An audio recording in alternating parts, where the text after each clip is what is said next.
Assalamualaikum everybody. Welcome to बाग खबर. This is episode 8. पिछले 2 episode से हमने बात की महंगाई के बारे में.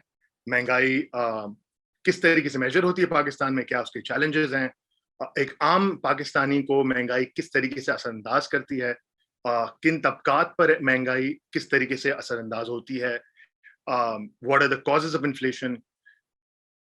तो महंगाई पे जब हमने डिस्कस किया तो we chose that first because एक इप्सोस का सर्वे था मार्च 2021 का, जिसमें दे ट्राइड टू ट्रैक के पाकिस्तानियों का सबसे बड़े कंसर्न क्या थे. तो उसमें नंबर 1 था महंगाई और नंबर 2 था बेरोजगारी, विच इज अनएम्प्लॉयमेंट, जिसका आप काफी सुनते हैं, जिसका काफी इल्जाम लगता है हर हुकूमत, स्पेशली इस हुकूमत पे. तो आज के एपिसोड में हम देखेंगे कि बेरोजगारी क्या है, किस तरीके से मेजर होती है, उसके क्या असर पड़ते हैं पूरे पाकिस्तान पर, और इसका क्या किया जा सकता है. So without further ado, my first question to you, Faiz, is because we've been discussing महंगाई for the past 2 episodes, is there a relationship between महंगाई and बेरोजगारी? Thanks, Anand. So theoretically speaking, there is a relationship between unemployment and inflation, and it's supposed to be inverse. So मतलब उलट चलते हैं ये दोनों. So अगर inflation high होती है तो फिर unemployment low होती है, अगर unemployment high होती है तो inflation low होती है. Theoretically ये framework चलता है और ये 1960s 70s में frameworks बनने शुरू हुए थे. But हम theory में इतना ज़्यादा नहीं घुसेंगे, but just to explain, आप खुद ही सोचें, अगर unemployment बहुत ज़्यादा है, जिसका मतलब वर्कर्स का सप्लाई, जो पीपल लुकिंग फॉर वर्क, उसका सप्लाई बहुत ज्यादा होगा. अगर सप्लाई ज्यादा होगा तो प्राइस जो उन वर्कर्स को पे करनी पड़ेगी, उनकी जो वेजेस होती हैं वो कम हो जाएगी. Right, that's basically as simple as that. You have to think about कि अगर अनएम्प्लॉयमेंट ज्यादा है, supply of workers will be high, wages will be low, and if wage inflation is low, typically cost push inflation की हमने last time बात करी थी, तो overall price level will also be low. ठीक है. Obviously, throughout the years, US में भी थोड़ी बहुत रिसर्च हुई थी इसके बारे में, and then people said this relationship doesn't really hold. और कभी कभार ये शॉर्ट टर्म में होल्ड करती है लेकिन लॉन्ग टर्म में होल्ड नहीं करती. अगर आप पाकिस्तान का भी पिछले कुछ सालों का डेटा देखेंगे तो आपको यही दिखेगा कि मतलब unemployment has stayed between 5 to 6%, उससे ज्यादा बढ़ी नहीं है, जबकि आपको पता है कि इन्फ्लेशन कहाँ से कहाँ जा चुकी है इन्हीं पिछले 10 सालों में. ऑल्सो पाकिस्तान में स्टैगफ्लेशन भी होती है. तो स्टैगफ्लेशन का मतलब होता है high unemployment and high inflation. ये बहुत कम टिपिकली दूसरे ममालिक में होती है, लेकिन पाकिस्तान में ये काफी दफा अगर हो चुकी है. आपने लास्ट टाइम पीपीपी के टाइम पे बात करी थी कि 2009 में जैसे हाई इन्फ्लेशन चल रही थी, उस वक्त हाई अनएम्प्लॉयमेंट भी थी. अगेन, मैं जब हाई अनएम्प्लॉयमेंट बोल रहा हूँ, हम इसमें घुसेंगे मेरे ख्याल से आगे जाते हुए, कि पाकिस्तान का डेटा थोड़ा सा मर्की है. तो मतलब high unemployment in Pakistan has been like 6.2%, जो मैं इस टाइम की बात कर रहा हूँ. मतलब बहुत बहुत कम, टेक्निकली कम अनएम्प्लॉयमेंट है. बिकॉज आप इंडिया बांग्लादेश का भी देखेंगे, जो हम रीजनल कंपैरिजन की काफी टाइम से कंपेयर करते हैं, उनकी रेंज भी ऐसी ही चलती है. मतलब 5-4-5-6% के बीच में उनकी भी अनएम्प्लॉयमेंट चल रही होती है. सो in short, there is a relationship between unemployment and inflation theoretically, लेकिन हमारे डेटा में इतना ज्यादा होल्ड नहीं करती. बट एक चीज और इम्पोर्टेंट जो है इसमें ऐड करने की, वो है कि हमने स्टेट बैंक ऑफ पाकिस्तान की अमेंडमेंट की बात करी है. ठीक है. और हम बात करें कि अब स्टेट बैंक इन्फ्लेशन टारगेट करेगा, like domestic price stability target करेगा. लेकिन अगर वो अमेंडमेंट आप थोड़ी डिटेल में पढ़े ना, तो चले, प्राइमरी उनका ऑब्जेक्टिव है प्राइस स्टेबिलिटी. दूसरा जो ऑब्जेक्टिव रखा हुआ है उन्होंने, वो है फाइनेंशियल स्टेबिलिटी, तो बैंकिंग सेक्टर की रेगुलेशन फॉर एग्जांपल. लेकिन तीसरा उन्होंने टर्शरी ऑब्जेक्टिव जो रखा है, वो रखा है कि फुलर यूटिलाइजेशन ऑफ रिसोर्सेज. ठीक है. हमने फुलर यूटिलाइजेशन ऑफ रिसोर्सेज में लेबर भी इंक्लूड होती है, जैसे बाकी सारी रिसोर्सेज इंक्लूड होती है. तो उनको as close to potential GDP रखने के लिए अनएम्प्लॉयमेंट कम रखनी पड़ेगी. राइट. बट थियोरेटिकली ये थोड़ा बहुत समझना चाहिए कि State Bank needs to think about pro growth policies as well, ताकि वो अनएम्प्लॉयमेंट कम से कम रखे, at the same time inflation भी कम से कम रखे. तो ये ट्रेड ऑफ जो है ना, थोड़ा बहुत सोचना पड़ेगा उनको आगे जाते हुए. But to answer your question in short, relationship है बट इतनी स्ट्रांग नहीं है in Pakistan, I think primarily because of data reasons. Okay. Now, getting to the point of data, I think barring a couple of years जहाँ 7-7.5% होगी, 5-6% तकरीबन ये रही है throughout past decade or so. Now, what is the significance of that 5-6%? Like, what do people understand कि जब वो सुनते हैं कि यार 5-6% unemployment rate है, how does Pakistan calculate its unemployment levels and unemployment rate? बिल्कुल. So अब थोड़ी मैथमेटिक्स करते हैं हम साथ में, ठीक है? So unemployment rate would be total unemployed over unemployed or employed. सबसे पहले तो मतलब ये अगर हम रेशियो के बारे में थोड़ा सा सोचें, so unemployed और employed मिला के हमारी कहलाती है लेबर फोर्स. ये होते हैं currently active people in the labor force, इनको जैसे कहते हैं. So अपनी पूरी पॉपुलेशन को देखें, ठीक है? पॉपुलेशन में से आप निकाल दें people who are not of working age, ठीक है? इंटरनेशनल एस्टिमेट्स में 15 साल से कम को काउंट नहीं करते और 65 से ऊपर को काउंट नहीं करते. पाकिस्तान में 10 साल से काउंट करना शुरू कर देते हैं within working age. That's just the nature of work in Pakistan. लेकिन जब आप इंटरनेशनल कंपैरिजंस करते हैं वो एक एडजस्टेड आपको नंबर दिखाते हैं. सो एनी इंटरनेशनल कंपैरिजंस जो आप देखेंगे वो सारे कंपैरेबल होंगे. ऐसे नहीं है कि हम we're not comparing apples to apples. तो पाकिस्तान की जो एक्चुअल डेफिनेशन है मैं पढ़ के बताऊंगा ताकि because I am not a labour economist, तो मुझे इतना रटी भी नहीं है ये सारी डेफिनेशंस. तो इनकी है population not in the labor force, तो ये जो फिर exclude जो करते हैं can be those in school, engaged in household activities, ठीक है? इसका मैं अभी थोड़ी देर में आगे बताता हूँ. Retired, too young, जो मैंने अभी बोला, handicapped, unable to work for any other reason, agricultural landlords, property owners. So basically वो actual काम नहीं कर रहे, they're realizing they rely on rent income या फिर capital gains या फिर dividends मिल रहे हो उनको. All of that is basically उनको फिर they're not counted in the labor force, ठीक है? तो आप पहले तो ये निकाल देते हैं, तो वर्किंग एज पॉपुलेशन लेते हैं, उसमें से फिर आप ये सारी जो नुआंसेस हैं थोड़े बहुत निकाल देते हैं और फिर आप देखते हैं इस लेबर फोर्स में से कितने एम्प्लॉयड हैं और कितने अनएम्प्लॉयड हैं. अब अगेन फिर उसमें काफी सारी डिटेल्स आ जाती हैं. द थिंग इन पाकिस्तान मेरे हिसाब से अनएम्प्लॉयमेंट से ज्यादा जो हमें सोचना चाहिए वो ये कट डाउन के बारे में सोचना चाहिए कि इवेंचुअल वर्किंग एज पॉपुलेशन में से कितने लेबर फोर्स में पार्टिसिपेट कर रहे हैं. सो पाकिस्तान के लेबर फोर्स पार्टिसिपेशन जो है is particularly low. So 68% of males of working age population participate while only 20% of females do. बहुत बड़ा फर्क है ये, ठीक है? और ये मैं 20% I'm giving you a very high number regardless because Balochistan में for example it's as low as 9% तो 10% से भी कम female labor force participation है. पंजाब में कोई 30% के करीब है. So that's basically how you get the 20% female labor force का participation का number. Again मैंने बीच में बोला था कि हाउसकीपिंग को एक्सक्लूड करते हैं, तो वो एक रेशियो वो भी रिपोर्ट करते हैं कि आप उसको अगर हाउसकीपिंग को भी इंक्लूड कर लें तो फिर हमारी टोटल लेबर फोर्स पार्टिसिपेशन कोई 52% आ जाती है और फीमेल की लगभग I think takes it up to 35% from the 20% I mentioned. तो again it's relatively low in Pakistan, and there are reasons regarding this that we can probably discuss, but I think the obvious ones that everyone can think of is कि हमारा है patriarchal culture, थोड़ा बहुत मर्दों को ज्यादातर employment में prefer करते हैं या फिर कल्चरल रीजन से की वजह से लोग औरतें कुछ घर पे बैठ जाती हैं.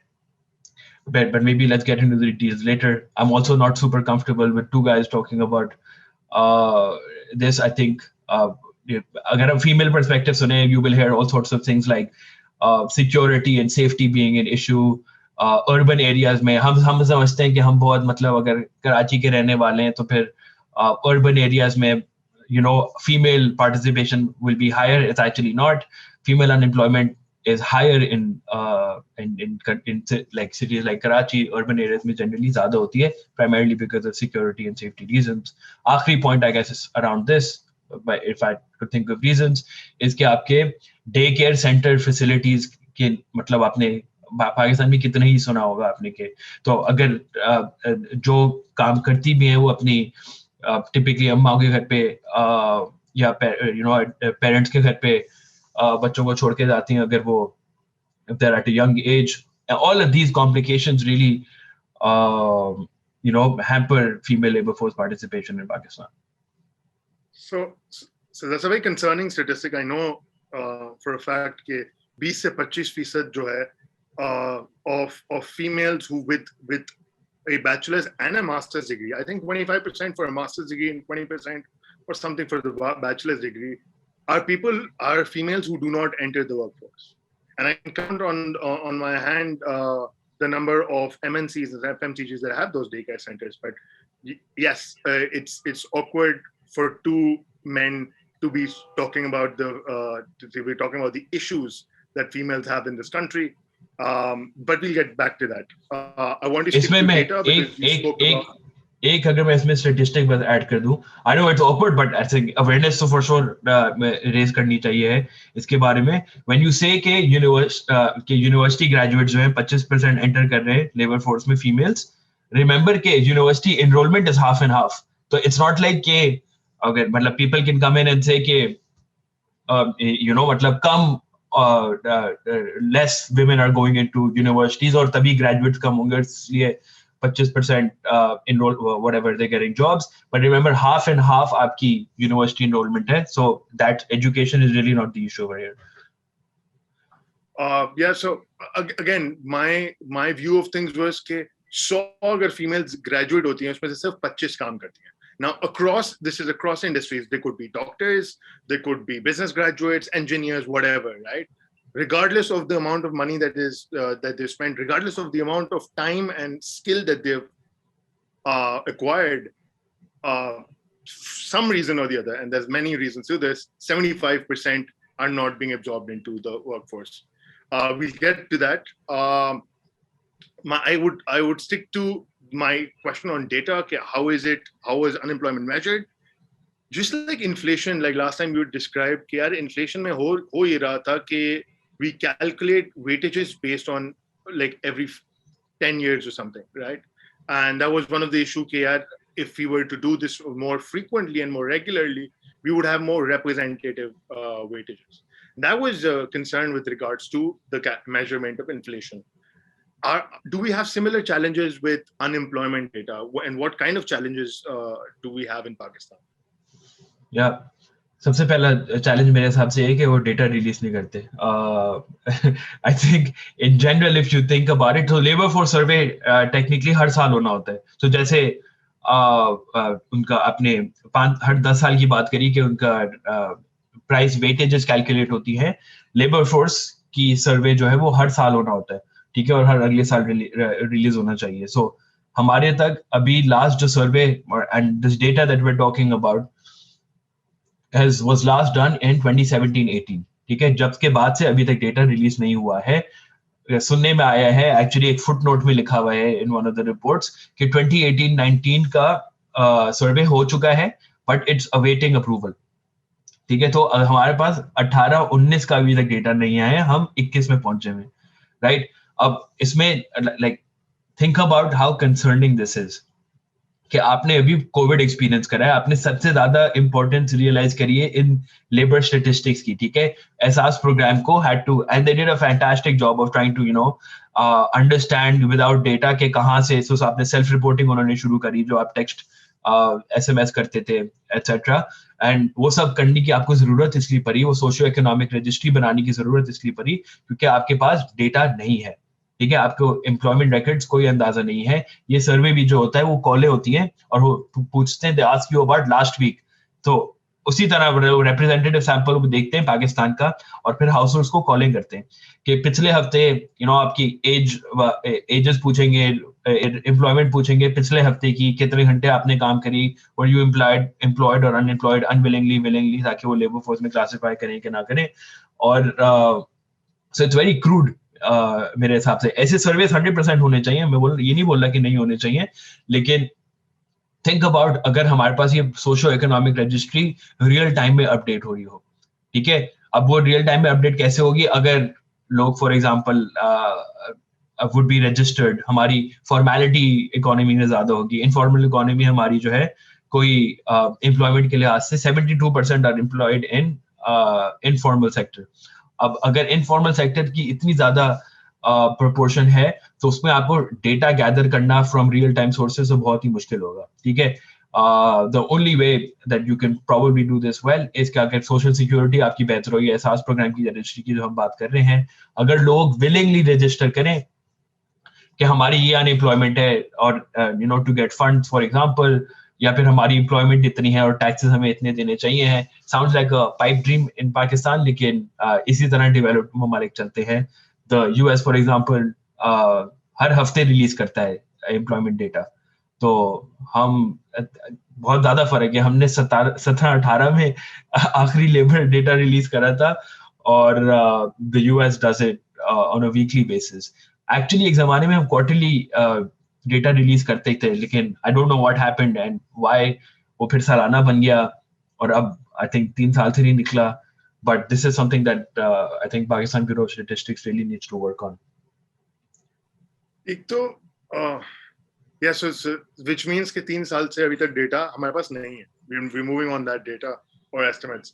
अच्छा, ये जब डेटा हम जब स्टेटिस्टिक्स सुनते भी हैं 7%, 8%, this is pretty generalized as a statistic that you cannot apply to the entire country, right? Uska breakup hoga, probably there will be pockets in the rural, pockets in the urban, which are differently, for lack of a better word, affected.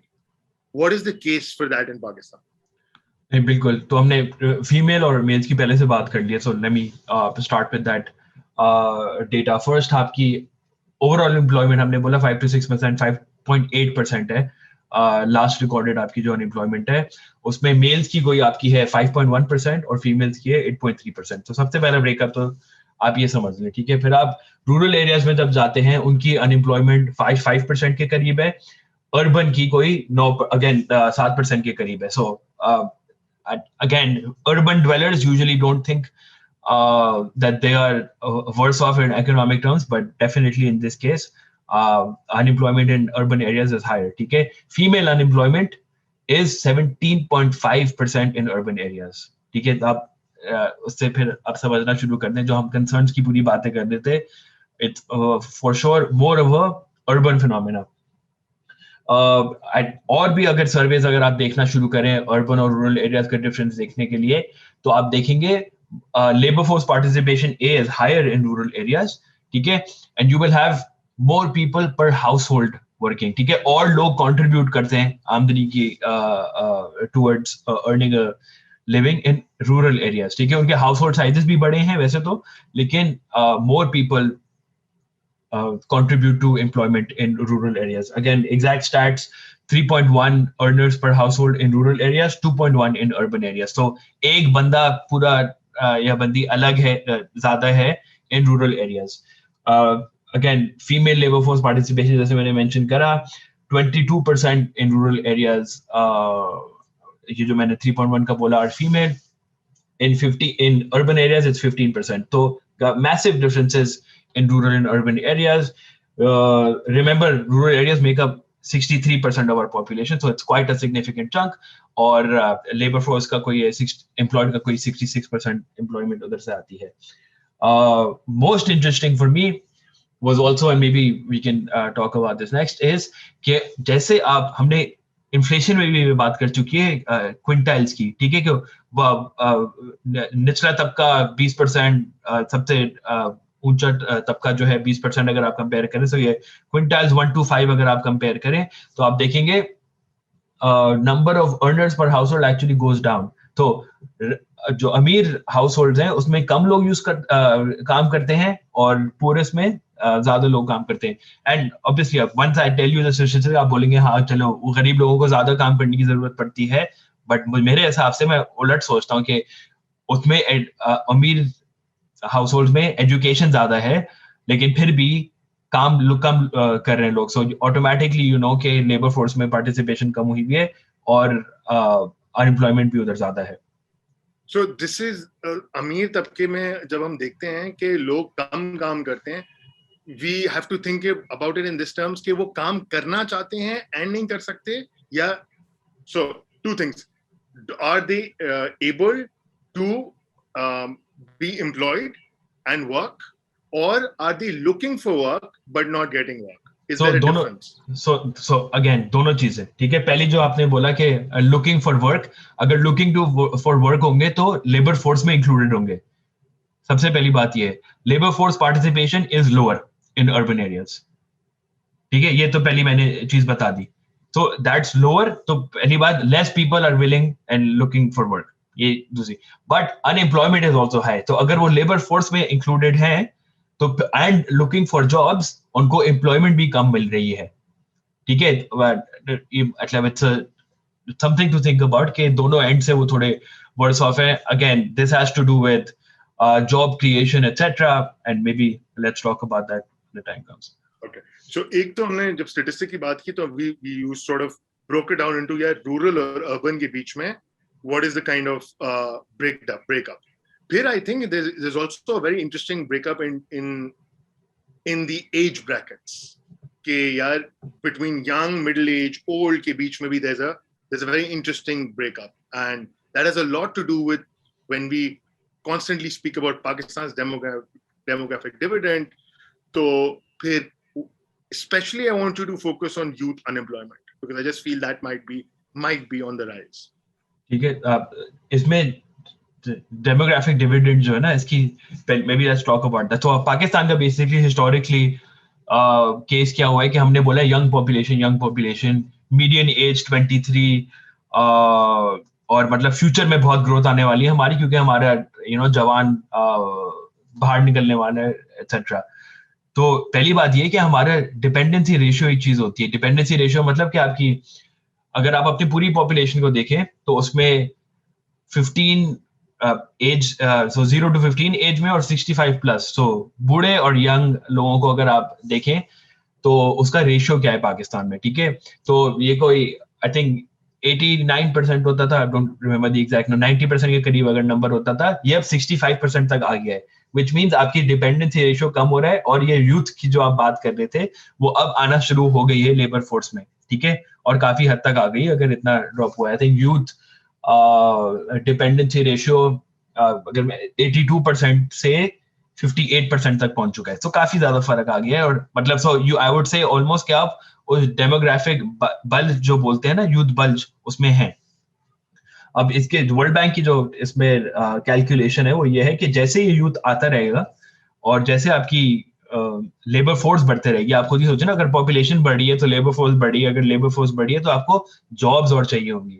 So world bank के हिसाब से आपको हर साल जो है कम से कम 3 million jobs create करनी है for the next 40 years. Every year you need to create 3 million jobs.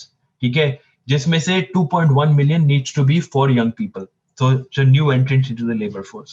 ठीक है, अब ये जरूरी क्यों है?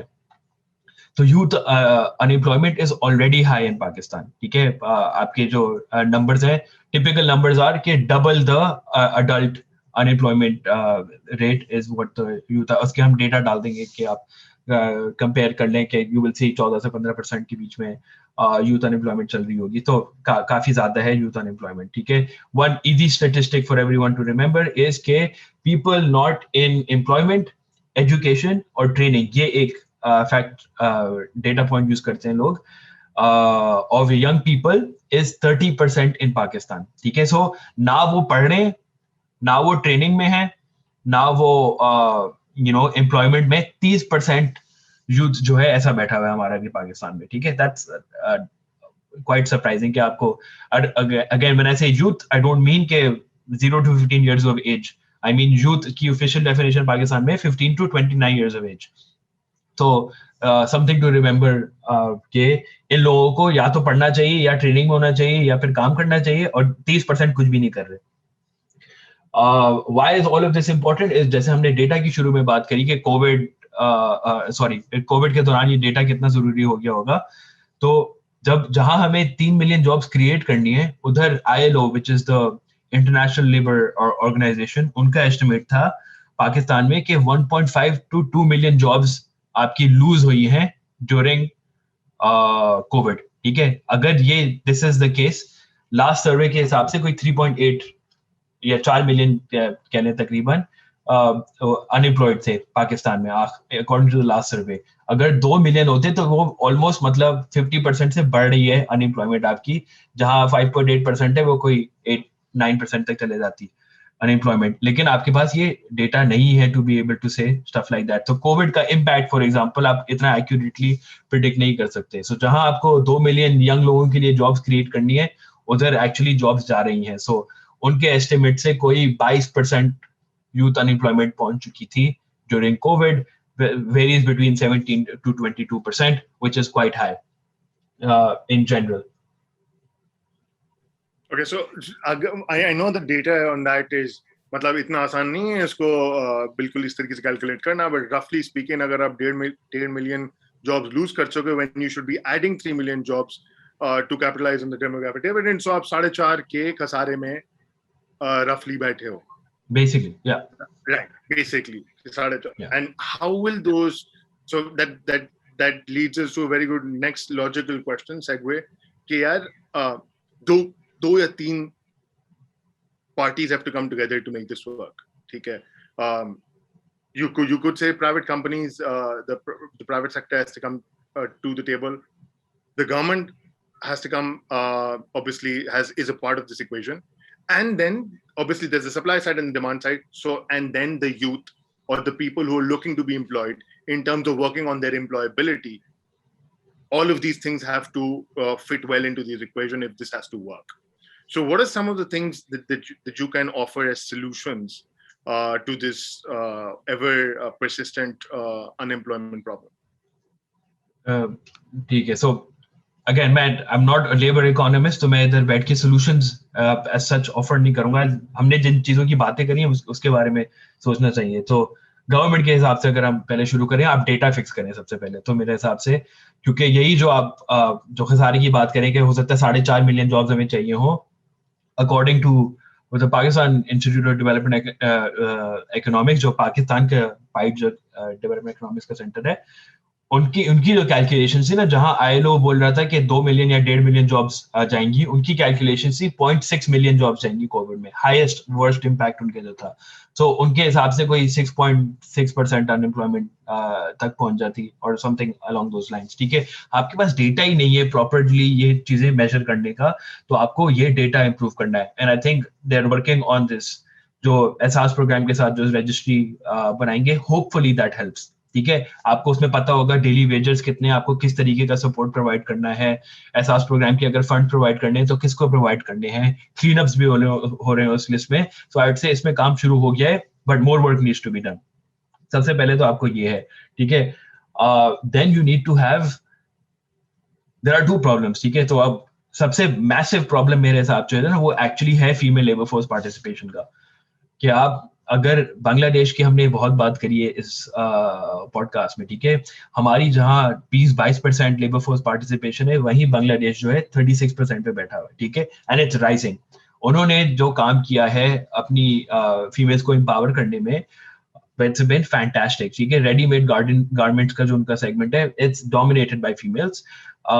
एंड यही चीज पाकिस्तान में भी बहुत आसान, मे बी नॉट एज आसानी से, लेकिन हो सकती है। ठीक है, आपको कल्चरल फैक्टर्स थोड़े बहुत थोड़े इनकॉर्पोरेट करके, लोगों को और एजुकेट करके, maybe you know, so अगर केपी में for example labour force participation females की कम है, I am sure they can do something to raise that. Balochistan में आपको बस अपॉर्चुनिटीज क्रिएट करनी है। ठीक है, 9% female labour force participation is ridiculous almost. तो ये अपॉर्चुनिटीज क्रिएट करने के लिए यू नीड टू डिसाइड कि प्राइवेट सेक्टर अपॉर्चुनिटीज क्रिएट करेगा या गवर्नमेंट सेक्टर अपॉर्चुनिटीज क्रिएट करेगा। ठीक है, अब I am not gonna take one stance on another, I just say कि लोगों के जनरल स्टांसेस क्या होते हैं। तो लोगों के जनरल स्टांसेस होते हैं कि गवर्नमेंट को और एम्प्लॉयर ऑफ लास्ट रिजॉर्ट होना चाहिए। ठीक है, अब एम्प्लॉयर ऑफ लास्ट रिजॉर्ट का मतलब, अगर उनको प्राइवेट सेक्टर को गवर्नमेंट कंपटीशन दे फॉर एम्प्लॉयमेंट, ठीक है, ताकि private sector does more. That's basically how people tend to think about it, कि अगर प्राइवेट सेक्टर को जब तक नज ही नहीं मिलेगा, वो essentially नहीं, they will not create enough jobs for people. अभी उनको पता है सप्लाई, अगर अनएम्प्लॉयमेंट ज्यादा है तो सप्लाई ऑफ लेबर ज्यादा है, अगर सप्लाई ऑफ लेबर ज्यादा है तो वो वेजेस भी कम रखेंगे। मैं पिछली कॉन्वर्सेशन से कनेक्ट करना चाह रहा हूँ. And I am trying to say कि maybe it's not a bad idea for कि गवर्नमेंट ज्यादा स्पेंडिंग शुरू कर दे. सो आपने फॉर एग्जांपल देखा रोडो शोडो के जो प्रोजेक्ट्स हैं, डैम्स जो क्रिएट हो रहे हैं, कंस्ट्रक्शन पैकेज जो निकला है, all of that is a government incentive for people to be employed. ठीक है, कोविड के दौरान आप एग्जैक्टली that was fantastic. जो वर्ल्ड इकोनॉमिक फोरम ने भी रिकॉग्नाइज करी थी. ठीक है, सो मैं इन चीजों की बातें कर रहा हूँ कि आप ये और लेवल पे करना शुरू कर दे. ठीक है, आपका फिस्कल डेफिसिट 7-8% वैसे ही है. हाँ, मैं जानता हूँ हमने बजट की बातें करी हैं और कि how they need to reduce fiscal deficit, लेकिन फिस्कल डेफिसिट हमने बोला कि आपको सूद पेमेंट्स कम करके रिड्यूस करना है, नॉट दैट आप डेवलपमेंट स्पेंडिंग कम कर दें या वो कर दें. अगर आप रिसेंट बजट की अपडेट देखेंगे जो मार्च तक जो आई थी, उसमें हर चीज जो है आपका फिस्कल डेफिसिट लोअर हुआ हुआ है एंड पीपल हेडलाइंस में आ जाएगा, वो ये नहीं नोटिस करेंगे development spending is like almost half of where it needs to be. So अगर डेवलपमेंट स्पेंडिंग नहीं है, पाकिस्तान जो पीएचडीपी की हमने पहले बात करी है, पब्लिक सेक्टर डेवलपमेंट प्रोग्राम, उसमें अगर उसमें पैसा कम खर्च करेंगे तो आप you will not be employing the amount of people that you need to employ. तो उसको थोड़ा आप बल्क अप करें. उसी तरह प्राइवेट सेक्टर में आप कंपटीशन भी दें. ठीक है, तो पहली बात तो ये हो गई. लेकिन हम जितनी भी ये कंस्ट्रक्शन पैकेज और प्लांटेशन ड्राइव की बात करें, ये है लो स्किल लो वेज जॉब्स. ठीक है, तो अब मैं दूसरी चीज पे आ जाता हूँ कि आपको हाई स्किल और हाई वेज जॉब्स भी क्रिएट करनी है. ठीक है, अब हाई स्किल जॉब ये करने के लिए आपको क्या करना पड़ेगा? तो सबसे पहले तो वो जॉब्स जो है will come with GDP growth, with general progression. आपके अगर value add in economy will improve. For अगर आप अभी फॉर एग्जांपल रॉ कॉटन बेच रहे हैं, उसमें जितनी एम्प्लॉयमेंट है, अगर आप उसी लेबर को स्किल करके उनसे टी शर्ट बनवाएं फॉर एग्जांपल, या फिर एथलीजर प्रोडक्ट्स बनाएं या जो भी बनवाएं, सिंथेटिक प्रोडक्ट्स यूज करें, फाइबर यूज करें सॉरी, तो उनकी basically give them a high skilled job and give them high wage accordingly. ठीक है, इसके लिए आपको what's important is vocational training. ठीक है, आप एजुकेशन को अभी साइड में थोड़ा सा बात करें, आपको वोकेशनल ट्रेनिंग इंप्रूव करनी पड़ेगी ताकि आपके ये स्किल्स और जॉब्स का मिसमैच ना हो. That's basic. और हमारा है मतलब नैफटेक हमारे जो नेशनल वोकेशनल ट्रेनिंग का जो वो है, इट्स डूइंग अमेजिंग वर्क. आपने कामयाब जवान का भी सुना होगा, जो उस्मान दार साहब चला रहे हैं. विद इन कामयाब जवान देयर आर सेवरल प्रोग्राम्स. आप देखेंगे यूथ एंटरप्रेन्योरशिप स्कीम भी है, तो वो सेल्फ एम्प्लॉयमेंट इंकरेज कर रहे हैं. हुनरमंद प्रोग्राम है जो ये स्किल्स ट्रेनिंग प्रोग्राम है जिसकी मैं बात कर रहा था, particularly for females they're working over there as well. इन प्रोग्राम्स को बस स्केल अप करना है, बिकॉज इन प्रोग्राम्स का अगर आप टोटल करेंगे भी, I think I did it once, और कोई 1.1 to 1.5 मिलियन जॉब्स इससे हर साल क्रिएट होने का वो है. रिमेंबर, हमें 3 मिलियन जॉब्स कम से कम क्रिएट करनी है कोविड के लॉस के बाद, प्रोबेबली मोर. ठीक है, ये मैथ अभी तक की नहीं है. तो that's basically the part that I would focus on. आखिरी part would also be education. ठीक है, कि हम जितनी भी बात करें कि लेबर फोर्स में इनफ पार्टिसिपेशन नहीं है, हमारे यहाँ एजुकेशन भी बहुत कम है. Right, we have the second highest number of out of school children in the world. तो and why they are out of school is generally बहुत इंटरेस्टिंग मैथ है, मैंने पहले देखी थी, so maybe I don't remember the exact numbers, but general उसकी जो output थी ना, उसकी थी कि it actually make sense for kid students to drop out in primary school, because primary school से ग्रेजुएट होके आपको जो जॉब्स मिलती हैं they are higher paying than जो आपको जॉब्स मिलेंगी सेकेंडरी स्कूल के बाद, क्योंकि सेकेंडरी स्कूल का इतना कोई टेक्निकली फायदा ही नहीं है आपको जॉब मार्केट में, बिकॉज असल फायदा आता है यूनिवर्सिटी पे, टर्शियरी एजुकेशन पे, हायर एजुकेशन पे. तो बीच में अगर आप ड्रॉप आउट कर देते हैं, it's actually better for you. अगर आप सेकेंडरी स्कूल तक जाएंगे you will probably be at a loss. ठीक है, तो इसकी वजह से हमारा ड्रॉप आउट रेट बहुत ज्यादा है और आउट ऑफ स्कूल चिल्ड्रन बहुत ज्यादा है. आई थिंक अराउंड 23 ऐसी कुछ million students are who should be in school are not in school. तो इस प्रॉब्लम को सॉल्व करने के लिए आपको you need to incentivise students to and families to keep them in school. इससे क्या होगा कि आपकी फ्यूचर में हायर स्किल्ड लेबर आएगा. जैसे ही वो सप्लाई क्रिएट होगा, उसकी डिमांड भी through everything else that we been talking about create हो जाएगी.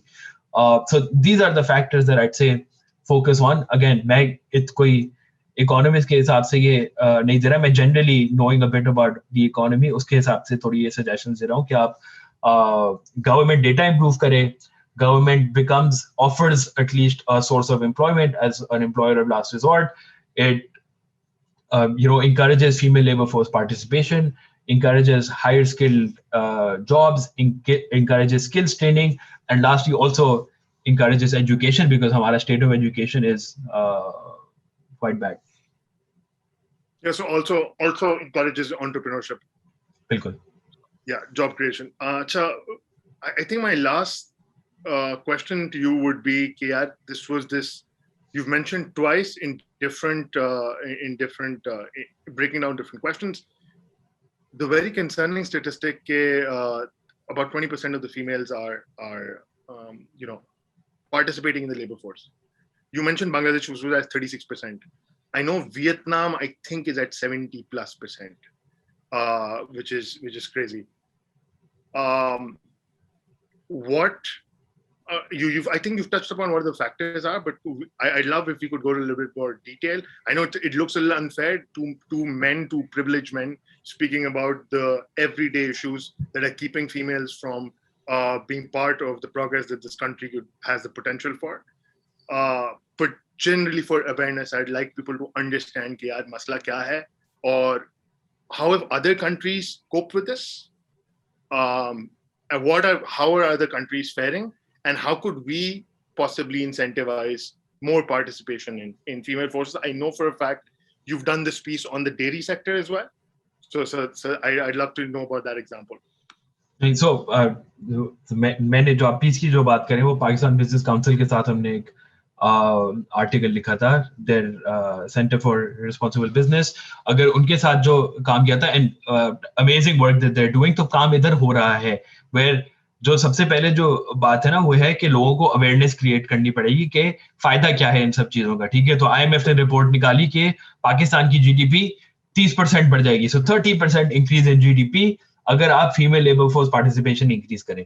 सबसे पहली बात तो ये होगी कि आपके पास एक टैंजिबल बेनिफिट पता है, पढ़ा है. सब जाके अभी जो है एक वॉरेन बफेट की स्पीच देखें, where they maybe right after this after they finish this episode, where he talks about female participation, कि उसने बोला कि आपने historically अगर अपनी आधी population को काम ही नहीं करवाया तो मतलब that basically you haven't realized half the potential of human beings all around the world. तो पाकिस्तान में अभी आप सोचें आपने 30 से 40% females का you haven't let them realize their true potential.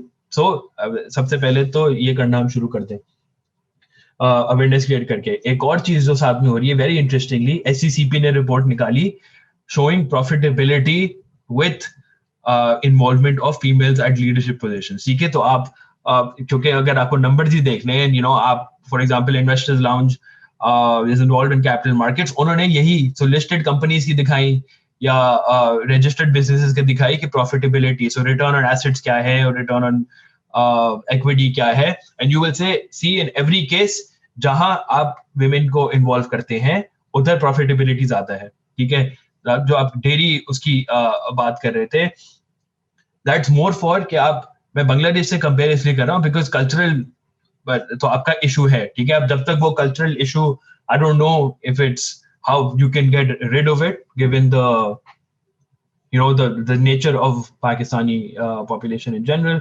लेकिन अब वो कल्चरल कंस्ट्रेंट्स हैं, तो उन कंस्ट्रेंट्स के साथ आप बैठ के काम करें, तभी बांग्लादेश से कंपैरिजन जो है थोड़ा बहुत इट मेक सेंस. उन्होंने कल्चरल कंस्ट्रेंट्स को देखा, उन्होंने बोला अच्छा हम क्या क्या कर सकते हैं एंड उसी हिसाब से एम्प्लॉयमेंट अपॉर्चुनिटीज क्रिएट की. ठीक है, अब सो इनिशियली एक और जो चीज थी कि वर्क फ्रॉम होम से मोबिलिटी, अपवर्ड मोबिलिटी जो होती है ना, सो आप चले आप मैनेजर लेवल तक पहुंच गए किसी ना किसी तरह, लेकिन आप मैनेजर लेवल से ऊपर जाने में डिफिकल्टी होती है वर्क फ्रॉम होम में इन जनरल. बिकॉज अगर एक बंदा है and he can go to office and office में वो रिलेशनशिप्स बिल्ड कर रहे हैं etcetera, if there is a female who is working from home and this is the case by the way, और 19% of Pakistanis can work from home, ऐसी कुछ ratio है of के work from home कितनी औरतें करती हैं.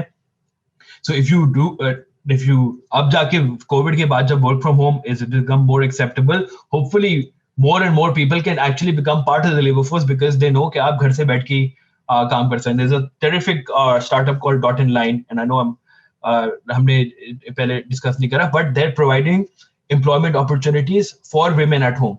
ठीक है, आप वो education के through their online tuitions provide कर रहे हैं, etc. etc. All of this is basically आप cultural context को keep in mind. Maybe मर्दों से भी बोले थोड़ा सा काम कर लें in general. And make sure that you make the full use of the potential that's available to you in general. तो मेरे ख्याल से वही आप बांग्लादेश का एग्जांपल देख के जितनी भी आप female labour force participation increase कर सकते हैं आप करें. The safety and security, I think there are startups like Airlift or Swivel, उनके basically mission ही इसकी वजह से particularly शुरू हुआ था to provide safe transportation to and from home. I should also say कि नाम इनमें से कोई स्टार्टअप मुझे पैसे नहीं दे रहा तो मैं I'm promoting their work just like that because I think it's important to keep in mind कि इनके meta purposes क्या हैं इन सब startups के. So I think definitely there is work being done and hopefully थोड़े और लेवल पे जब स्केल पे काम करना शुरू होगा तो आपको थोड़ा चेंज दिखना शुरू होगा. So there's also initiatives like I think She Loves Tech and a couple of others who are training specifically women in learning how to code. So there is that. Then women have started to now, once they learn how to code, they learn how to do basic coding or CMS, things like that. Then you can have the opportunity to freelance as well. But having said that, ठीक है, cultural factors हैं, and this is my opinion. Obviously, this is not Faiz's opinion. I would not like to impose or share or connect my opinion to Faiz in case he gets in trouble. But yes, work from home ka opportunities ab zyada hain females ke liye, and that probably works in the cultural context. But yes, Airlift hai, Swivel hai, Careem hai. When you have better transport, when girls are able to, their mobility is more safe. When they're able to go to and fro from work, to and fro from meetings, जब वहाँ safety आई है, तो that should increase their chances. So yeah, I guess it's not looking fairly bleak. I think there is some sort of progress वहाँ है, but I think we need to actively campaign, not I'd say campaign, but create awareness about कि यार 50% जब आपकी आवाम है, if you do believe कि यार if you give everybody the equal opportunity, कि the next best thing in tech, in medicine, in life sciences, wherever you are, could come from anywhere in your population, then keeping behind, and I'm using these words pretty actively, restricting a certain percentage of your population from participating is only putting yourself in handcuffs. It's good you said handcuffs because I think it's criminal that you're doing this.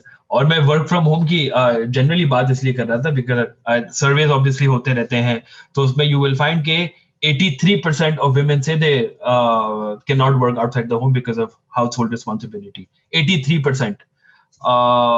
So generally uski like keeping that in mind ke if so 83% side ke hamara reason for not working outside the home is household responsibilities, तो उसमें अगर आप work from home में अगर generally कुछ provide कर सकते हैं या फिर डे केयर सेंटर्स जैसे हमने बात करी उसका थोड़ा may be government funded day care centres, I don't know कि उसमें कितनी how much people will have faith in that, लेकिन start something so that you can give equal opportunities to both genders. So the private company having a daycare center, an affordable daycare center, if it's not part of the private company, something of that sort has to come if you want women to stay longer in the workforce. Also, and I got this from your article as well, and this was very interesting, the implementation, a strong implementation of harassment laws, because a lot of your female workforce will not get into the workforce, or B, will drop out, given that there are cases of harassment that go, and just are brushed under the carpet. So that I think there is some progress on that, but yeah, there's a lot that needs to be done there. So when you have women who feel safe when they go from point A to point B, and when they reach at point B and are working at point B, they should feel safe while working. If you can ensure that, then you can increase this ridiculously low level. Great having this conversation with you, Faiz. Again, as a pleasure as always. So we had a look ke yaar, unemployment, बेरोजगारी होती कैसे है, measure कैसे होती है, पाकिस्तान में मसला क्या है, and as usual data का मसला रहता है, but hopefully we are making progress on that. The current government is making progress on that. हमारा ब्रेकअप जो है बेरोजगारी का, वो अर्बन और रूरल के बीच में कैसा है, एंड यूथ के ऊपर उसका क्या असरअंदाज होता है, और फीमेल पार्टिसिपेशन के ऊपर भी हम लोगों ने बात की. So there's a lot to digest here. We will hopefully be putting up all the links, all the charts here. There's a lot you can go out and read.